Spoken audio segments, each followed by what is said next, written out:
Hi VC, James here, welcome to another video. This is a response to a great little thread which has been started, I believe, by Steve Whitty. Great channel, if you haven't checked Steve out, check him out. And a response to this was done by Lou as well. And it's to do with bands who release a second album which is better than the first, which I thought was interesting because normally the kind of classic narrative of, being in bands and making records is that bands spend months, if not years, writing the material that is destined to be on their first album. They release the first album, it's a huge hit, and then they have a few months to sort of hastily scramble around trying to concoct a second album, which is often perhaps seen as not being quite as good as the first. But the more I thought about it, the more I thought there are definitely exceptions to that, where the band has done a good first album, or perhaps even sometimes not a very good first album, and then followed it up with an absolute belter. So I thought I would use this as an opportunity to talk about a kind of classic rock and roll story, which I'm fairly certain will never have been told on the VC before. And that is the story of how the Squeeze album, Cool for Cats, came to be much better than their first album, Squeeze, which had been released in America under the name UK Squeeze, in England under the name Squeeze. Here we go. This is my original copy of their first album from back in, purchased probably in about 1979. The album was released in 1978. Squeeze came together in South London in about 1974. They formed around the songwriting nucleus of Glenn Tilbrook and Chris Difford, and they were joined for the first two albums by Gilson Lavis on drums, Harry Kukuli on bass, and of course Jules Holland on piano. And what happened was, they originally signed under the management of Miles Copeland, who was the brother of Stuart Copeland from the Police, IRS Management I believe they were called. They released one EP and then they got a record deal with A&M Records in order to record their first album, which became this one. And it was tremendously exciting for the band because A&M paired them up with the producer John Cale from the Velvet Underground. John had been living and working in London for a few years, and he'd ended up working for A&M, and he was just given this album to produce as a kind of job lot of albums, Now this was very exciting for the band because when Squeeze first formed, they formed Chris Difford, who was the lyricist. He wrote like a little notice that got put up in a sweet shop in South London, and he was advertising for a musical partner or for a band, and he basically sort of bullshitted a little bit in this thing and kind of made out that he had a band already. But the important thing is that he listed his influences, and the influences that he listed were things, kind of weird, sort of off-the-wall things, but he mentioned Glenn Miller and also the Velvet Underground. And Glenn Tilbrook replied to this advert, and the rest was history. But Chris Difford had been really into the Velvets, so for him this was a really big deal, being paired up with John Cale, obviously, one of the founding fathers of alternative music and the Velvet Underground. But what was really funny, or in retrospect really funny, is that nobody knew at this stage in the Squeeze camp how wasted John Cale had become in the intervening years. I don't want to go too kind of deeply into this, but I think Cale, by 1977, 1978, which is when this album was made, he was wrestling with various demons, I think. I think it could have been alcohol and maybe some other things as well. Addiction had kicked in, and Cale was in a mess. And when Squeeze came to record this record, they found themselves on the receiving end of some rather strange treatment on Cale's part. Cale possibly wasn't thinking too rationally, but he basically sat Chris Difford and Glenn Tilbrook down in the studio and told them that he wasn't interested in any of the songs that they'd been writing for the last 3 or 4 years. He said he wanted to make a debut album, but do it in a completely different way to how debut albums are normally made, by essentially junking all the songs that they'd spent their first few years writing and writing a completely new bunch of songs in the studio. Now, Squeeze themselves were quite young and green, and they sort of went along with this, but they weren't quite sure where he was coming from.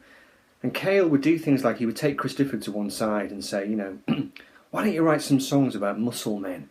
Or, why don't you write some songs about this? Or why don't you write some songs about that? And he would just throw these weird sort of subjects at Chris Difford and say, do this or do that.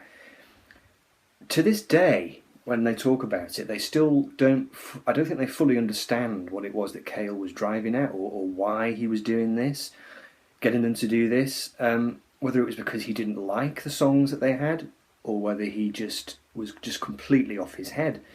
But they sort of went along with it, and what resulted is it's a really strange album. I mean, there are some songs on here, the song Model, Remember What, which is a kind of great drinking song. It's just about a guy who wakes up the next morning after a night's drinking and literally can't remember anything.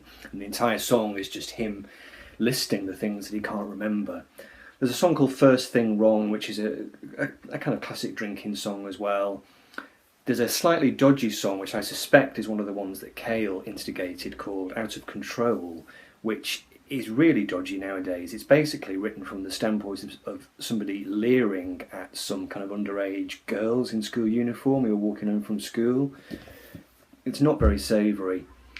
But then there are some really strange songs. There's like a really weird instrumental called Wild Sewerage Tickles Brazil, which is just full of this kind of odd tittering noise that kind of goes through it, and just all kind of weird things happening.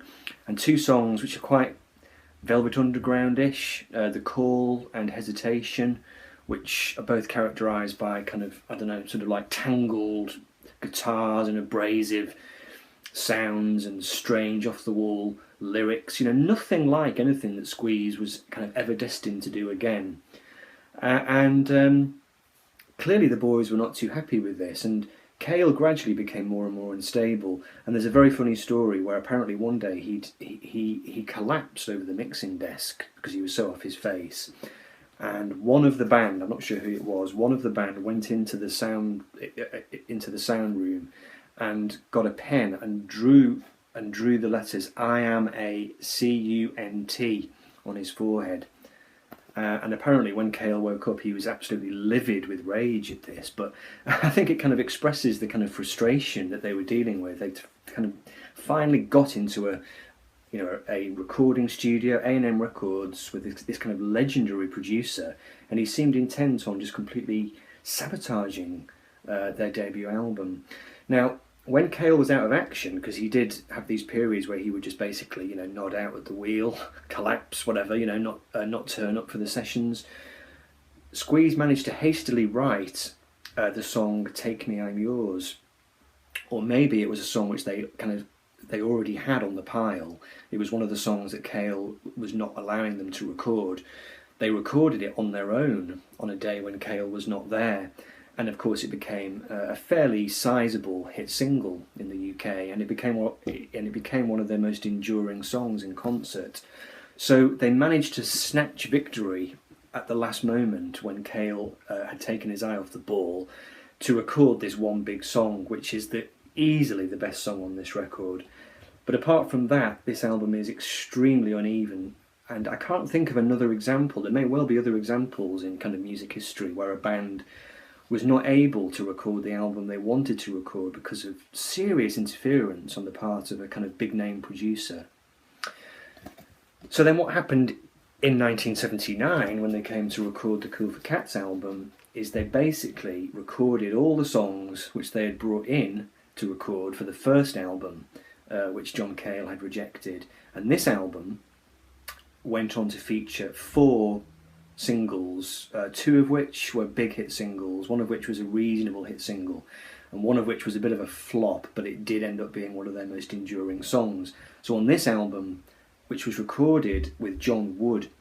Now, John Wood, you'll probably know, was quite a big name in the 60s. I think he engineered maybe the Nick Drake albums, or he might even have produced the Nick Drake albums, but he'd done work with Island Records, and he was a really well-respected producer, but he was much more a kind of safe pair of hands, whereas Cale had been this kind of unstable avant-garde figure, John Wood was more of a kind of solid, kind of almost like a George Martin type, and he basically nurtured the band and allowed them to do what they wanted to do. And from this record came Cool for Cats, which was a #2 single, Up the Junction, which was a #2 single, Slap and Tickle, which may have been a top 20 single, certainly top 40, and then the song Goodbye Girl, which even though it wasn't a hit at the time, it did become quite a big radio hit later on and has stayed in the set ever since. So this record, if it had been their debut, would have gone down as one of the great kind of pop debuts. As it is, it became their second album. But the songs on it, much more than that first album, laid the groundwork for what Squeeze were to become, which is one of the kind of late 70s, early 80s finest exponents of kind of, kitchen sink, melancholy, Beatles-esque, pop songs, highly diverse, very original, and just kind of one of the great British bands, really. So there we go. Cool for Cats, a much better, much more solid album than their first, and no prizes will be given, but who's this? Take care, VC. Bye.